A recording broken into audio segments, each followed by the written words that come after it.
우리 함께 인사 나누시겠습니다. 살아계신 하나님과 동행합시다.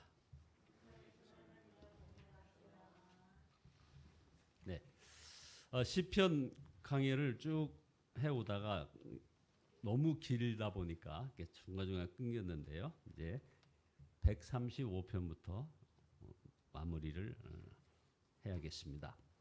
하나님께 예배하는 여러분은 참 복받은 분들이십니다. 여러분이 복된 이유는 몇 가지 있습니다. 첫 번째는 하나님을 믿는다는 것 아닙니까? 두 번째는 지금 하나님의 집에 이렇게 있다는 것입니다. 그리고 세 번째는 하나님께 예배하고 있다는 것입니다. 이런 사람이 바로 은혜 받을 사람인 것입니다. 그래서 시편 135편 2절에 우리 여호와의 집에 있는 우리 하나님의 뜻 안에 서 있는 너희들아 하면서 주의 선하시니 주님을 찬송하라. 그가 은혜를 베푸시니 그의 이름을 찬송하라. 이 복이 귀하게 여겨야 하는 것입니다. 하나님의 택함을 받은 사람이기 때문입니다. 아무나 이렇게 예배 자리에 나올 수 없지 않습니까? 그래서 주님께서는 야곱을 당신의 것으로 택하시며 이스라엘을 가장 소중한 보물로 택하셨다고 말씀하시는 것이죠.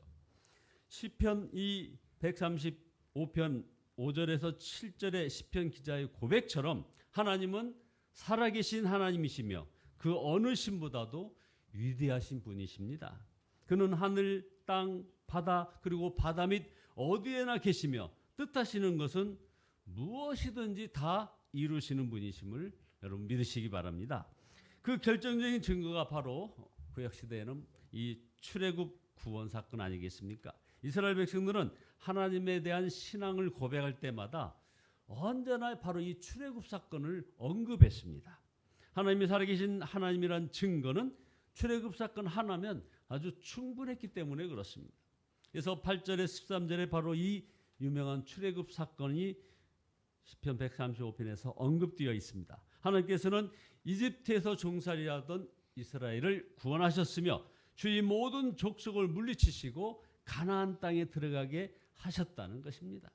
그러므로 하나님의 이름은 영원히 빛나고 대대로 예배를 받으실 것이라고 했습니다. 하나님은 출애굽 사건을 통하여 실제로 살아계신 것과 우리의 삶에 구체적으로 관여하시는 분이심을 분명히 보여주셨습니다. 어느 나라나 자신들이 믿는 신에 대한 그 신화가 있지 않겠습니까? 그러나 출애굽 사건은 어떤 신화나 전설이 아닙니다. 바로 실제 역사적인 사건 아니겠습니까? 하나님께서는 아브라함에게 이미 약속하셨고 모세를 부르셨고 애굽에 10가지 재앙을 내리셨고 유월절과 그리고 홍해를 건너가게 하심으로 그들을 구원하셨고 40년 동안 광야에서 구름기둥 불기둥으로 저들을 인도하시며 매일 주시는 만나와 반석에서 나오는 물로 먹이셨고 그래서 결국 가나안 땅으로 인도하셨습니다. 자, 그러므로 이스라엘 백성들은 어떤 형편에서든지 하나님은 살아계시다고 믿을 수 있었던 것입니다. 너무나 분명한 증거가 있기 때문이죠. 그럼 둘째로 이스라엘 백성들에게 이런 출애굽 사건이 있었다면 우리에게는 저와 여러분에게는 바로 십자가와 부활 사건이 있습니다. 신이 사람이 되었다는 그런 신화를 가진 종교도 있습니다. 신이 사람을 사랑하였다라는 그런 그런 설화를 가진 종교도 있죠. 그러나 예수 그리스도의 십자가와 부활은 바로 신화나 전설이 아닌 것입니다. 실제 역사입니다. 하나님께서 정말 사람으로 나셔서 우리와 함께 사셨으며 우리의 죄를 대신 짊어지시고 십자가에서 대속제물이 되셨고 사흘 만에 부활하셨습니다.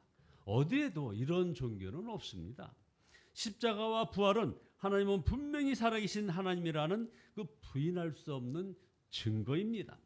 그럼에도 불구하고 여전히 살아계신 하나님에 대한 확신이 없는 우리 교인들이 의외로 많습니다. 엘리야 시대 이스라엘 백성들도 살아계신 하나님에 대한 확신이 없었습니다. 그 시대는 정말 무서운 우상 숭배의 시대였습니다. 그런 상황에서 엘리야가 바알 제사장들에게 영적 전쟁을 선포했던 거 우리 잘 압니다. 바알과 여호와 하나님 가운데 하나님 여호와 하나님께서 하늘에서 불을 내려 제단 위에 제물을 불태우는 신이 참신이다 이렇게 하자 1대 850의 싸움이었습니다.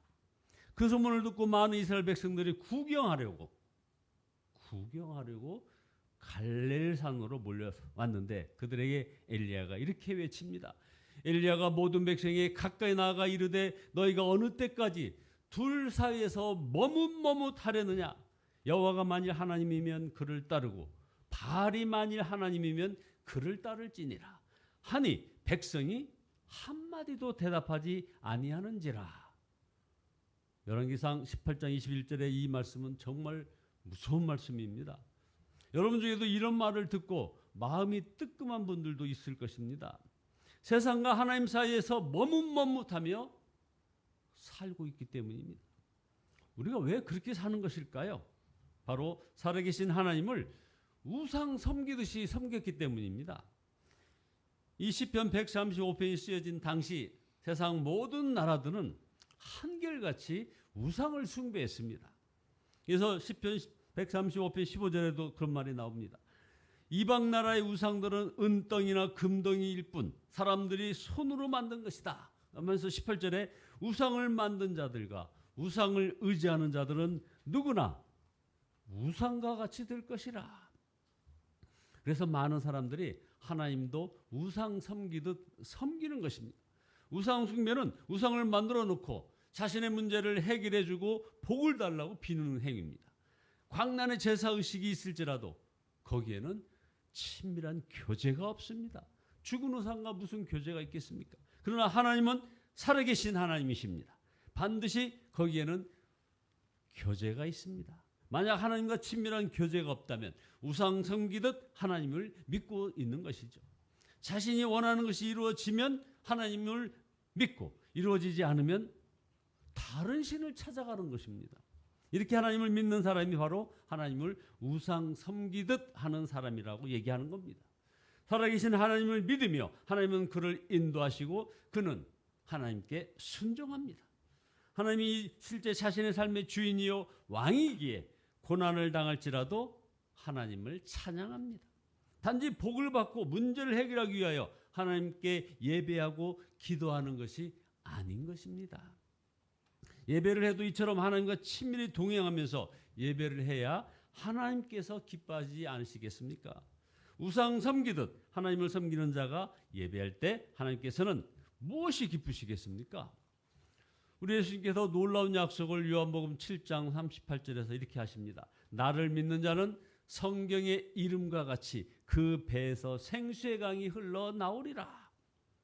자, 이런 놀라운 삶을 사는 조건은 너무나도 간단합니다. 나를 믿는 자. 우리는 다 예수님을 믿는 자인데 생수의 강이 흘러나오지 않는 이유가 무엇일까요? 바로 예수님께서 요한복음 14장에서도 그 말씀을 하셨습니다. 내가 진실로 너희에게 이르노니 나를 믿는 자는 내가 하는 일을 그도 할 것이요 또한 그보다 큰 일도 하리니 이는 내가 아버지께로 감이라. 이 역시 우리가 예수님을 믿는다고 생각하니 믿어지지 않는 말씀인 것입니다. 자, 그럼 세 번째로 예수님을 믿는 데는 두 가지 차원이 있습니다. 하나는 예수님이 십자가에서 자신을 위해 죽으심으로 영원한 속죄를 받았고 영생을 얻어 하나님의 자녀가 되었음을 믿는 것입니다. 이것도 분명히 예수님을 믿는 것이죠. 이 믿음만으로는 그러나 예수님이 하시는 일을 할 수 없고 생수의 강이 흘러나지도 않습니다. 대부분 많은 크리스찬들이 여기서 머무르고 있습니다. 그런데 예수님을 믿는 데는 또 다른 차원이 있는 것입니다. 그게 뭡니까? 바로 예수님은 포도나무요 자신은 가지임을 믿는 것입니다. 자신이 예수님 안에 거하고 예수님은 자기 안에 거하심을 믿는 것입니다. 그래서 나를 죽이고 바로 예수로 사는 것입니다. 겸손하게 주께 나아가는 것입니다. 이렇게 예수님을 믿으면 예수님이 하시는 일을 그도 하는 것이요. 이것이 전혀 이상한 일이 아닌 것입니다. 그래서 예수님이 생수의 강이니 생수의 강이 흘러나오는 것이 당연한 것입니다. 여기까지 가야 진짜 예수님을 믿는 것입니다. 삶이 변화되지 않을 수가 없는 것이죠. 영적으로도 마찬가지입니다. 예수님은 나를 위하여 죽으셨어. 나는 이제 구원받았어 하는 그 믿음으로 만족하면 안 되는 것입니다. 십자가의 속죄 은혜를 믿는다고 하지만 예를 들어서 우리가 원수를 용서할 수 없다면 영적으로는 중환자실의 그런 환자의 믿음과 같은 것이죠.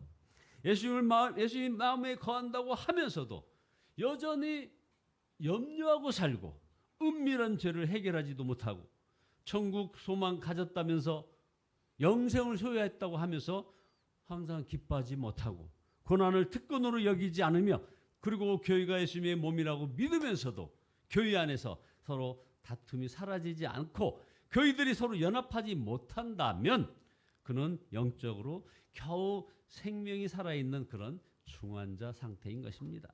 하루빨리 살아계신 하나님과 친밀한 그런 동행하는 삶을 살아야 하는 것입니다.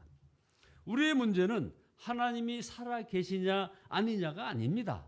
십자가를 바라보면 그 문제는 이제 더 이상 문제가 아닌 것입니다. 문제는 우리가 살아계신 하나님을 믿고 사느냐 우상 섬기듯 믿느냐 그 차이입니다. 예수님을 믿지만 삶의 기쁨도 감격도 없습니다라는 이 말은 사실은 새빨간 거짓말입니다. 정확히 말을 해야 되는 것입니다. 예수님을 믿지만 예수님과 동행하며 살지 않았기 때문에 그런 것입니다. 다윗의 간증시가 시편 16편 8절입니다. 내가 여호와를 항상 내 앞에 모시며 뭐라고 얘기했습니까? 여호와를 항상 내 앞에 모시며 그가 나의 오른쪽에 계심으로 내가 흔들리지 아니하리로다. 이러므로 나의 마음이 기쁘고 나의 영도 즐거워하며 내 육체도 안전히 살리니. 이렇게 예배당에 나와 예배드리는 것으로 만족하지 말고 예배 후 우리가 일상생활에서 집이나 직장이나 실제로 우리 주님과 동행하기를 꾸준히 힘써야 하는 것입니다. 말씀 결론입니다. 우리가 주님과 동행하면 그 동행이 10년, 20년, 30년 계속 된다면 그렇게 하면서 산다면 과연 우리는 어떤 삶을 살게 될까요? 이것이 미래를 위한 가장 확실한 준비일 것입니다. 이렇게 살면 즉 주님과 늘 동행하며 산다면 하나님을 예배할 때 하나님께서 말할 수 없이 기뻐하시며 복을 주시는 것입니다. 이런 복을 우리 예수 함께 모든 성도들이 다 함께 받아 누리시기를 예수 그리스도의 이름으로 축원드립니다. 기도하시겠습니다. 전능하신 하나님을 찬양합니다. 우리 하나님이 살아계신 하나님을 아는 데서 그쳤던 저희들의 허물과 죄를 고백하오니 주여 용서하여 주시옵소서. 아버지 하나님 이제 살아계신 우리 주님과 동행하기를 소원합니다. 아버지 하나님이여 십자가 권을 노래하며 감사하며 나아가는 저희들 되기를 소원합니다. 아버지 하나님 항상 순종하겠습니다. 아버지 하나님이여 하나님을 믿지 못하는 사람들 앞에서 저를 살아계신 주님과 주님의 그 증인으로서 사용하여 주시옵소서. 주께서 함께하여 주심에 아버지 하나님 이제 형통의 복으로 더하여 주시기를 소원하옵고 예수 그리스도의 이름으로 기도드리옵나이다. 아멘. 찬송가 250장입니다. 250장입니다.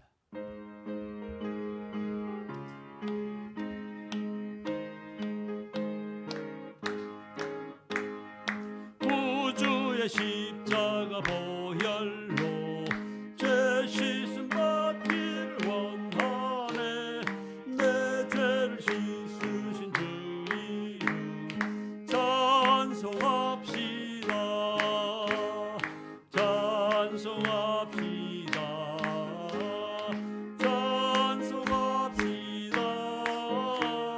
내 죄를 씻으신 주 이름 찬송합시다.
주여 삼창하시니 동성으로 기도하시다 돌아가시겠습니다.